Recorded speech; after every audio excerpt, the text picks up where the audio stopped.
जय श्री कृष्ण बधाने ने जय माताजी। तो आजनी रेसिपी है अपनी लच्छा परोठानी है, साथे एक चटनी एवी ट्राय बनावीशुं फ्रेंड्स के अहींया शाकनी बिल्कुल जरूर नहीं पड़े। तो विडियो स्कीप ना करशो।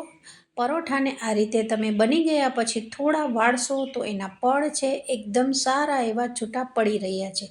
जुओ हाथथी थोड़ा परोठा ने मैं वाळ्या छे तो एकदम आपड़ा एक एक पड़ जे लच्छा परोठाना करेला छे ए बधा छूटा पड़ी रह्या छे।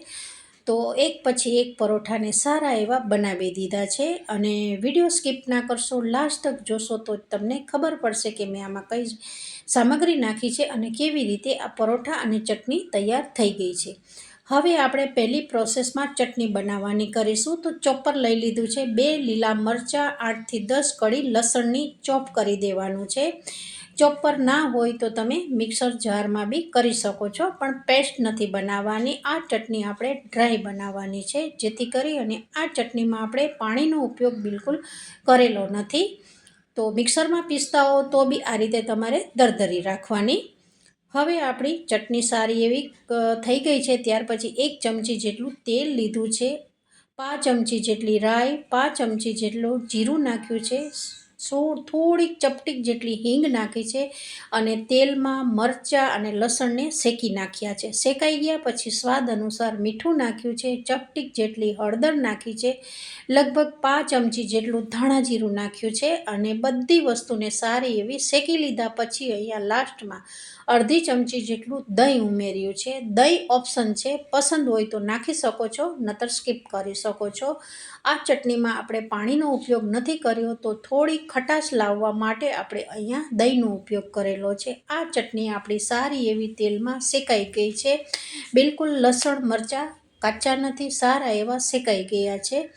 हवे चटनी बनी गई छे अने ठंडी थाय छे त्यां सुधीमां आपणे हवे लोट बांधी लईए। 200 ग्राम जेटलो नॉर्मल झीणो रोटलीनो लोट छे। स्वाद अनुसार आपणे अहींया मीठुं नाखीशुं।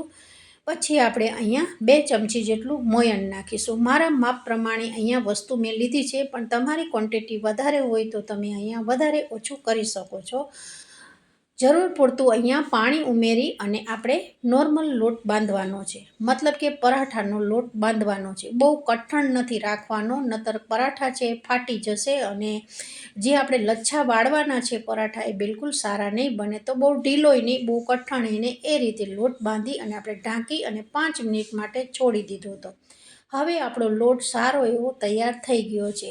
लोटमांथी हवे आपणे लूआ पाड़ी देवाना छे। लूआ पाड़वानो मतलब एवो होय छे के एक सरखी आपणी अहींया परोठा तैयार थई जशे। तो मारा आटला लोटमांथी 4 परोठा तैयार थई जशे। हवे आपणे अहींया परोठाने वणवानुं छे।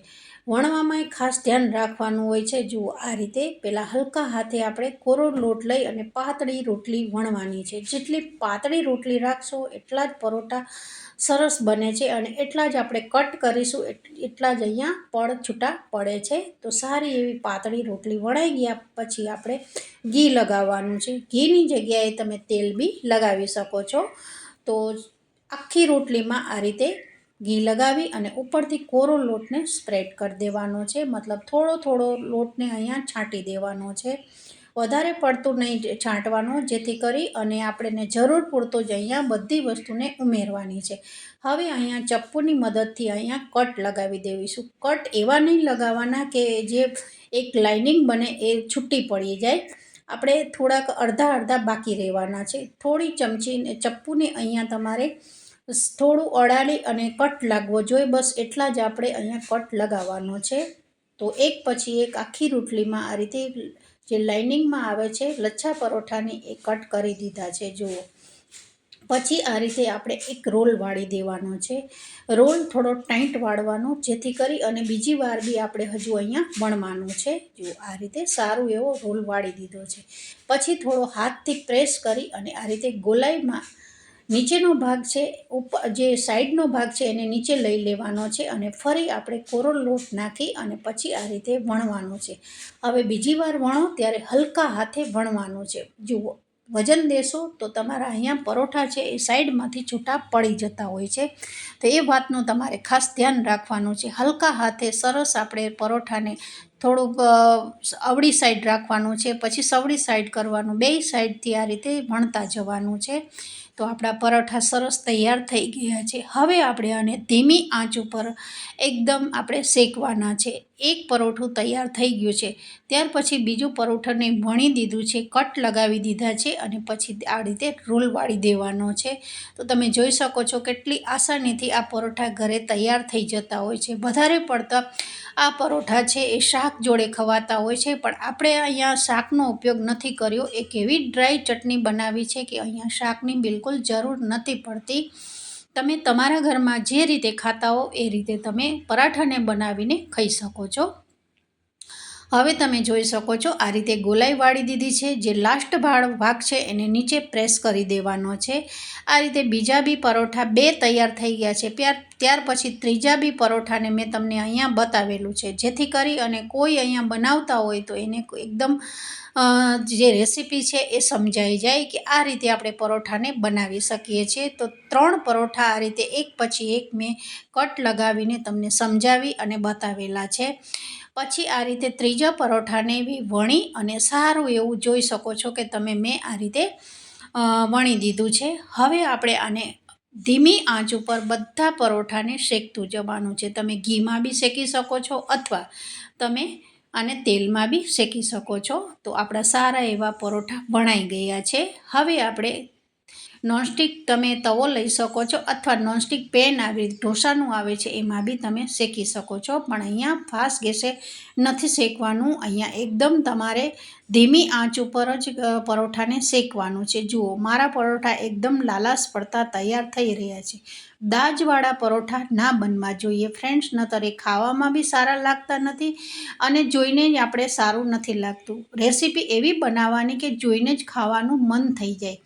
રેસીપીનો સ્વાદ ભલે ગમે એવો અંદર એવો હોય, પણ આપણે જુઓ અહીંયા હું તમને બતાવી રહી છું કે મારા પડ છે જેમ શેકતા જઈશું એમ પડ છૂટા પડી રહ્યા છે. તો એકદમ સરસ આપણા પરોઠા તૈયાર થઈ ગયા છે. એક પછી એક આ રીતે થોડું તેલ ઉમેરતા જવાનું છે.